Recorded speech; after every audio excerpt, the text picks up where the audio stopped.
People look at me as soon as I walk in and they're like, who is this guy? I look like I'm going to hurt somebody. I don't look like I walk into a place and I'm just coming to have a good time, or I'm coming to eat lunch.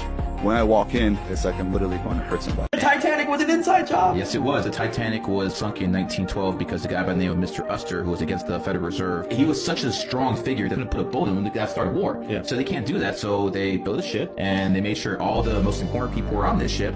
And at the very, very last minute, J.P. Morgan and all those guys exited the ship. They did indeed set up a studio, like a Hollywood studio, to film this fake moon landing. And then we really did go to the moon, but when we went there, we were greeted by off-world visitors, and they said, you can't be here. Like, you're not allowed to be here. And so essentially NASA had to cut and edit all of those parts out. They just kept like little bits and pieces. We've been able to find a way to diagnose stupidity. ADD, ADHD, all this other bullshit, all these stupid acronyms. We just need to go back to telling people they're f***ing stupid. Oh, I can't focus. All right, well, there's winners and losers, motherfucker. You're retarded. We need to go back to telling people that they're dumb. I made it through college, right? Never took Ritalin, never took any of that shit. You were in Las Vegas once. You went out in the desert and you were able to summon rain. Yes. How are you able to do that? We all are able to do that when you are open to many things. It's just that our culture closes so much that we barely understand the power that we have. I dropped out of school to gamble when I was in college, and I was 19 years old. Yeah. I made $1 million my first week out of school. Blackjack? Playing poker. Oh, poker. I came back home and I was gambling against my dad, which is actually funny. I lost a couple $100,000 and I was tilted.